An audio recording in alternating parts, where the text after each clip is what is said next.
Capítulo 10. Un engaño moderno. El 13 de mayo de 1917, 3 niños, Francisco Marto, de 9 años de edad, Jacinta Marto, hermana del anterior, de 7 años, y Lucía Santos de 10 años, estaban pastoreando sus ovejas cerca de la aldea de Fátima, en Portugal, en un lugar llamado Cova da Iria, Abra o Valle de Irene. Repentinamente vieron un destello de luz, y un momento después apareció una hermosa joven sobre un roble cercano. «No teman», dijo, «no les haré daño. Vengo del cielo». Lucía le preguntó qué deseaba. «Quiero que vengan a este mismo lugar, a la misma hora, el día 13 de cada mes durante los próximos 6 meses», respondió la joven. «Entonces les diré quién soy y qué quiero». También les preguntó si estarían dispuestos a ofrecerse a Dios para soportar todos los sufrimientos que Él disponga a enviarles para hacer reparación por los incontables pecados que le ofenden, y a suplicar por la conversión de los pecadores. Lucía dijo que sí. «Entonces, ustedes padecerán mucho», dijo la joven, «pero la gracia de Dios será vuestro consuelo». Los niños vieron entonces rayos de luz que brotaban de las manos abiertas de la mujer, quien concluyó su visita exhortando a los niños a rezar el rosario cada día con el fin de obtener paz para el mundo y para que termine la guerra, la Primera Guerra Mundial. Luego, desapareció. Cuando los niños relataron lo que habían visto, sus padres y otras personas se mofaron. Pero un mes después, permitieron que los niños volvieran al Cova da Iria en compañía de unos pocos adultos curiosos. Después de unos 15 minutos, Lucía señaló hacia el cielo. «Allí viene la joven», exclamaron. Los adultos vieron cómo se doblaban las ramas del roble, aunque ninguna mano humana las estaba tocando. Para cuando ese segundo encuentro concluyó, los adultos estaban convencidos de que los niños habían hablado con la Virgen María, y refirieran lo sucedido por doquier. La voz corrió rápidamente por toda la región. Unas 5.000 personas se dieron cita en el Cova da Iria el 13 de julio para presenciar el diálogo de los niños con la joven. Esta vez ella confió a los niños un secreto y les dio instrucciones estrictas de que no lo contaran a nadie. También les prometió que el 13 de octubre realizaría un milagro para que todos puedan ver y creer. Extendió entonces sus manos y brotó luz de ellas. Lucía dijo que la luz penetró la tierra y que le permitió contemplar el infierno. «¿Has visto el infierno, donde van las almas de los pobres pecadores?», dijo la joven. «Para salvarlos, Dios quiere establecer la devoción a mi inmaculado corazón en todo el mundo». En esa ocasión, la historia del encuentro de los niños con la Virgen María se esparció como fuego en el rastrojo. Incluso los periódicos informaron del evento, aunque con gran escarnio. Uno de ellos acusó a los jesuitas de fraguar la historia para obtener poder político. El 13 de agosto, 15.000 personas se dieron cita en el Cova da Iria, pero los niños no estaban allí. Habían sido secuestrados momentos antes del encuentro por el magistrado local del Partido Comunista, quien estaba ansioso por demostrar que toda aquella historia era un fraude.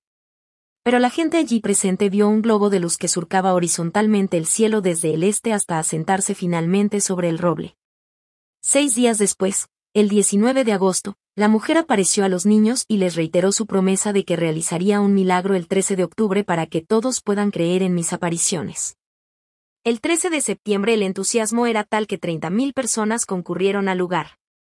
Ellos también vieron el globo luminoso asentarse sobre el roble, y vieron pétalos brillantes que caían por los aires a semejanza de la nieve. Y la mujer repitió la promesa acerca del milagro que realizaría el 13 de octubre. La lluvia caía a torrentes el 13 de octubre, pero el cielo se aclaró de repente. Más de 75.000 personas estaban allí presentes para presenciar el milagro. Y no fueron defraudados. Los niños vieron nuevamente a la dama, y cuando estaba dejándolos abrió sus manos y esta vez los rayos de luz que brotaron de ella se dirigieron hacia el sol. Mientras la gente contemplaba aquello, el sol comenzó a palidecer hasta tener el aspecto de un disco de plata. Entonces, rayos de muchos colores surgieron del sol en cada dirección, rojo, azul, amarillo, verde, todos los colores del espectro luminoso. Repentinamente, el sol adquirió la forma de una gigantesca rueda de fuego que giraba alocadamente alrededor de su eje. Danzaba frenéticamente en el cielo, y luego parecía salirse de su órbita y caer hacia la tierra. Se volvió azul, y luego amarillo. Pronto se vieron manchas amarillas que surgían de él y se precipitaban sobre el paisaje. Uno de los periódicos informó que las personas miraban con asombro cómo el sol se agitaba y hacía movimientos bruscos e inauditos que trascendían todas las leyes cósmicas. El sol parecía literalmente danzar en el cielo. Tras ese despliegue sobrenatural, el sol volvió a ocupar su lugar en el cielo, la lluvia se detuvo y las nubes desaparecieron. Y la gente allí presente, que había quedado empapada por la lluvia, notó que su ropa estaba completamente seca. Pero no solo eso. El suelo estaba completamente seco allí mismo donde apenas 15 minutos antes el agua había formado charcos de hasta 7 centímetros de profundidad. Fátima es, sin duda, la aparición mariana más conocida de los tiempos modernos, pero de ninguna manera es la única. Muchas personas afirman haber visto a la Virgen. En verdad, en los últimos 15 o 20 años, personas de casi cada país del mundo pretenden haber visto a la Virgen María misma o estatuas de la Virgen exudando sangre y derramando lágrimas. Un documento que tengo en mi archivo y que se titula Queen of Peace, registra varias docenas de tales apariciones ocurridas desde 1970. Entre los países donde fueron vistas tales apariciones se cuentan Francia, Nicaragua, Ucrania, Corea, Estados Unidos de Norteamérica, Canadá e Italia, por mencionar solo unos pocos. Entre las numerosas apariciones de la Virgen María durante los últimos 150 años, varias han adquirido cierto renombre. La primera de ellas ocurrió en 1846, cuando 2 niños de la aldea francesa de La Salette afirmaron haber visto a la Virgen María. Lo de Fátima ocurrió en 1917, seguido por una aparición que tuvo lugar el 2 de julio de 1961 y de la que fueron testigos 4 niñas de la aldea española de Garabandal. Más recientemente, en Akita, Japón, un grupo de monjas aseguraron haber recibido locuciones, mensajes orales, de la Virgen. Las más famosas apariciones ocurridas durante la segunda mitad del siglo XX tuvieron lugar en Medjugorje, un pueblo pequeño de Bosnia. Las visiones de Medjugorje han sido también la chispa precursora de otras apariciones en muchas otras partes del mundo, incluyendo cierto número de ellas en los Estados Unidos de Norteamérica. Las visiones de Medjugorje comenzaron el 24 de junio de 1981, cuando 5 adolescentes aseguraron haber visto a la Virgen mientras caminaban a lo largo de un sendero al pie del monte Podbrdo. Un sexto joven estaba con ellos cuando vieron una visión similar el día siguiente. En cada uno de los otros casos de apariciones marianas citadas en este capítulo, las visiones cesaron después de cierto tiempo. Pero los jóvenes de Medjugorje aseguran haber recibido visiones regularmente desde 1981 hasta el presente o enero de 1996. Medjugorje también se ha convertido en un lugar muy popular para las peregrinaciones. Decenas de miles de personas se dan cita allí cada año, y la guerra que azotó esa región entre 1993 y 1995 no hizo gran mella en esa tradición. La pregunta que naturalmente surge es, ¿qué significa todo esto? Lo primero que deberíamos considerar es tal vez qué piensan los católicos mismos acerca de estas apariciones. La Iglesia realiza una cuidadosa investigación de cada informe acerca de una aparición de la Virgen. Es típico que el obispo local sea quien inicie esa investigación.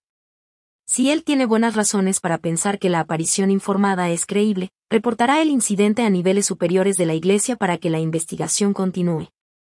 Una vez que la Iglesia se pronuncia en favor del carácter milagroso de una aparición, generalmente se levanta un santuario en el lugar donde aquella ocurrió, y se exhorta a los fieles a que emprendan peregrinaciones hacia esos santuarios. No obstante, la Iglesia es sumamente cauta acerca de lo que proclamará como una aparición milagrosa. Solo una media docena de tales hechos han recibido el aval eclesiástico en tiempos recientes. Cuando la investigación cuidadosa no encuentra suficiente evidencia para certificar que una aparición realmente ocurrió, los dirigentes católicos generalmente aconsejan a sus fieles que no participen de peregrinaciones a tales santuarios ni dediquen a ello atención especial. Pero, por ser la humanidad como es, los fieles a menudo desoyen tales exhortaciones provenientes de la jerarquía de su Iglesia. La siguiente pregunta es, ¿qué deberían pensar los adventistas del séptimo día acerca de esas apariciones?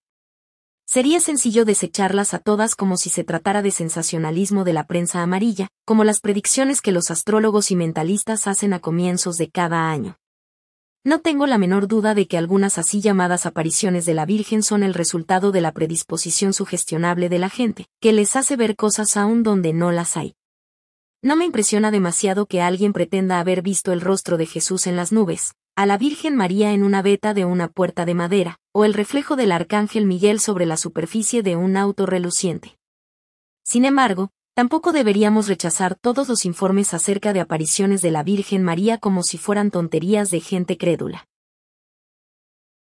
Los niños de Fátima predijeron con varios meses de anticipación que un milagro ocurriría el 13 de octubre de 1917, y 75.000 personas fueron testigos de ello. Incluso 2 periódicos seculares que habían ridiculizado la historia de los niños hasta ese momento describieron los hechos del 13 de octubre con lujo de detalles. En verdad no es posible desechar los eventos de Fátima como si se tratara de un fraude. Debemos tomarlos en serio. Algo sobrenatural, algo milagroso, ha ocurrido, al menos en varias de las apariciones más conocidas, y probablemente también en varias de las menos conocidas. Y es aquí donde los adventistas del séptimo día debemos ser cuidadosos, ya que las Escrituras dicen claramente que los falsos milagros serán uno de los mayores engaños de Satanás en el tiempo del fin. Jesús dijo que se levantarán falsos cristos, y falsos profetas, y harán grandes señales y prodigios, de tal manera que engañarán, si fuere posible, aún a los escogidos. Ver Mateo 24 versículo 24. Pablo nos advirtió acerca del inicuo cuyo advenimiento es por obra de Satanás, con gran poder y señales y prodigios mentirosos, y con todo engaño de iniquidad para los que se pierden. Ver 2 de Tesalonicenses capítulo 2 versículos 9 y 10.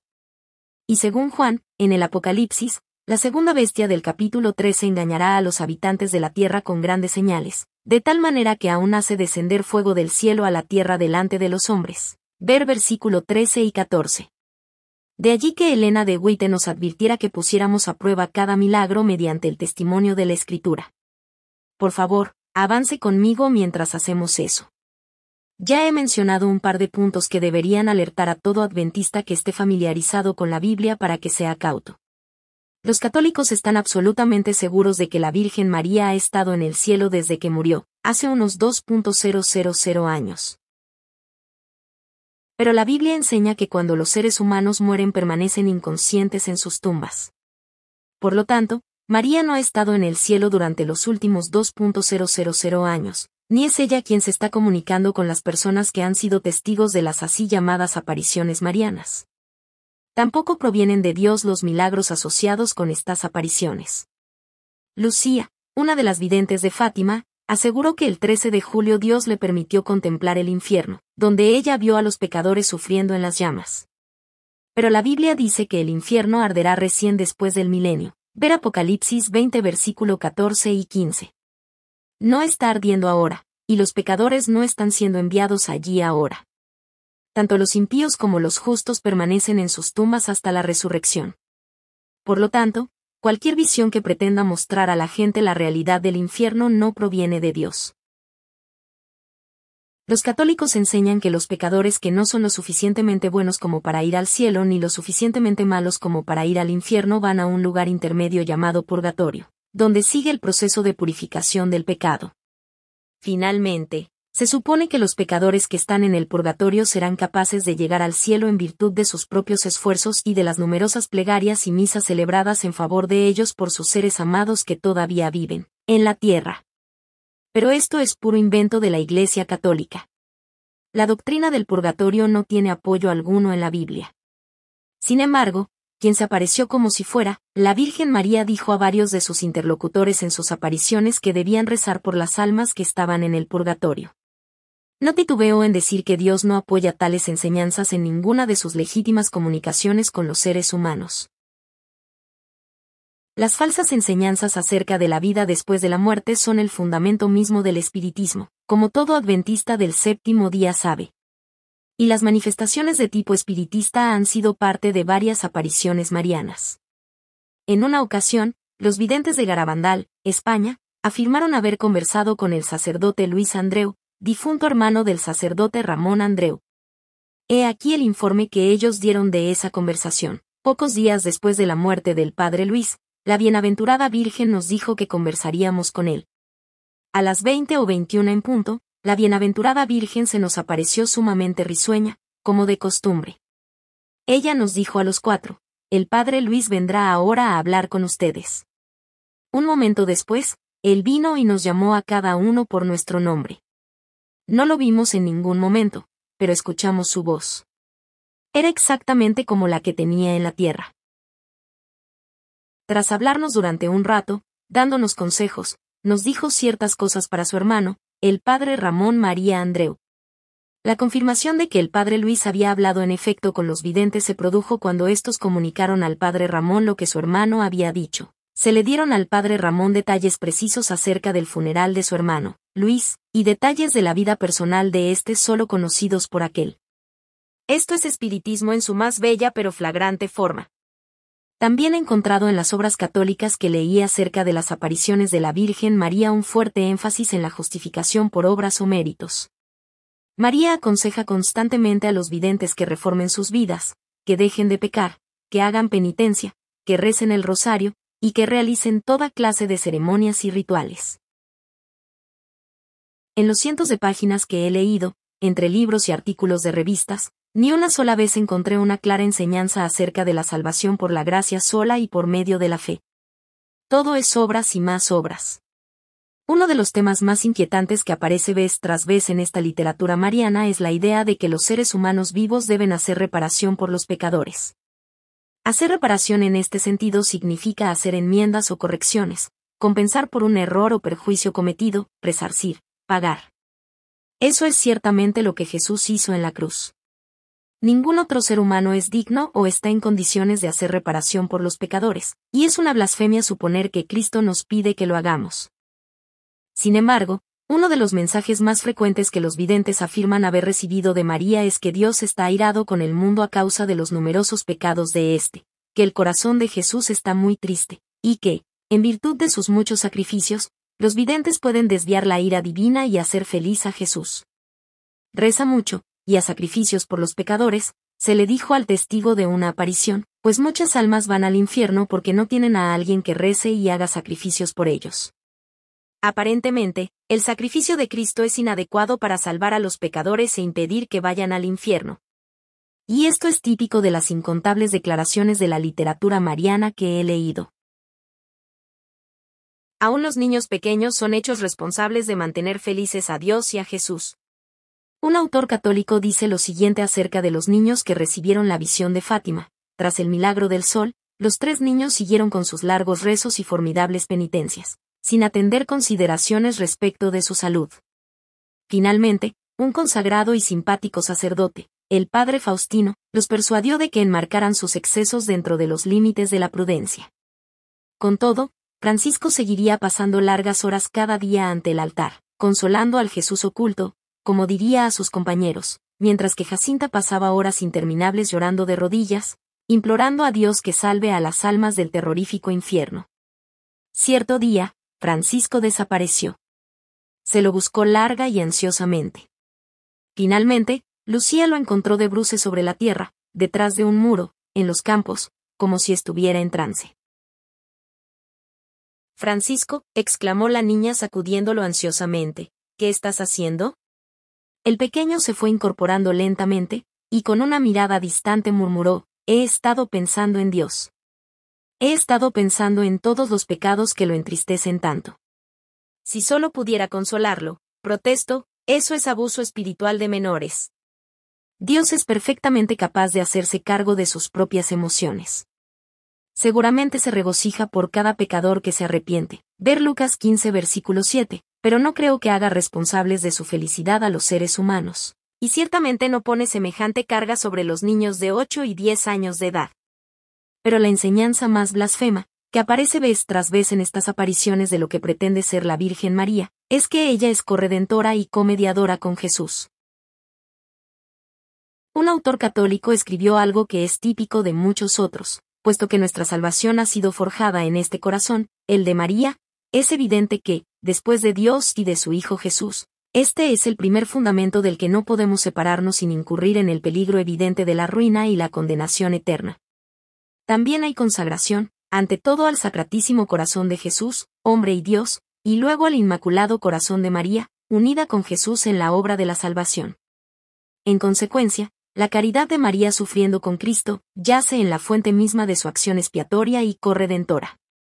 Los ejemplos que he enumerado de las falsas doctrinas enseñadas por la así llamada Virgen María deberían bastar para persuadir a cualquier persona que tenga una comprensión aún parcial de la verdad bíblica, de que estas apariciones no provienen de Dios. En consecuencia, resulta inevitable concluir que, puesto que al menos algunas de ellas son claramente sobrenaturales, tienen que provenir de Satanás. Sé que lo que acabo de afirmar suena terriblemente duro y crítico, y hasta intolerante para algunas personas. Sin embargo, estamos viviendo en los días finales de la historia terrenal. Las fuerzas del mal se están preparando rápidamente para el conflicto final, y debo advertir al pueblo de Dios que le aguarda un terrible engaño que pondrá rápidamente al mundo entero de su parte. Las conclusiones que he compartido con usted en este capítulo acerca de las apariciones marianas son respaldadas y robustecidas por los autores Elliot Miller y Kenneth R. Samples en su libro The Code of the Virgin. Cuando escribieron su libro, Miller y Samples eran investigadores que trabajaban con el Christian Research Institute, Instituto de Investigación Cristiana, ubicado en San Juan Capistrano, California, una organización dedicada a la investigación de las sectas y establecida por el experto Walter R. Martin. En la primera mitad del libro, Miller presenta una cuidadosa evaluación protestante de la opinión católica acerca de María. Samples evalúa las apariciones de María en la segunda parte del libro. He aquí algunas de las conclusiones de Samples, puesto que la Mariología católica y las apariciones de María están inseparablemente entretejidas entre sí. La Mariología provee la base para las apariciones potencialmente auténticas, debemos desechar ambas. Si la enseñanza de las Escrituras hace que debamos rechazar la opinión católica acerca de María, en la primera parte del libro, Miller concluye que eso es lo que los protestantes deben hacer. No podemos entonces aceptar las apariciones marianas, que simplemente adoptan los mismos errores doctrinales.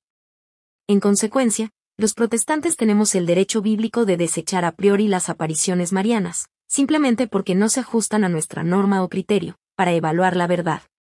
Pero Samples no se limita a rechazar las apariciones marianas como falsas, sino que continúa con la tarea crucial de evaluar su origen. Cualquier esfuerzo honesto por proveer una explicación satisfactoria para el fenómeno conocido como apariciones marianas demostrará ser una tarea compleja y difícil. Admito con franqueza que tal vez no pueda explicar todo lo que está conectado con estos hechos inusuales. No obstante, resulta lógico que el origen o causa de las apariciones marianas debe ser natural o sobrenatural. En razón de la naturaleza no bíblica de las apariciones marianas, si la causa u origen es sobrenatural, solo podemos estar frente a un fenómeno demoníaco, no de origen divino. Comprendo que esta línea de razonamiento resultará ofensiva para muchos católicos. Sin embargo, creo que es una deducción teológicamente necesaria. Mientras escribía su libro, Samples estuvo en Medjugorje, dialogó con los 6 jóvenes que afirman haber recibido visiones de la Virgen María, y conversó también en Bosnia con simpatizantes y críticos del fenómeno.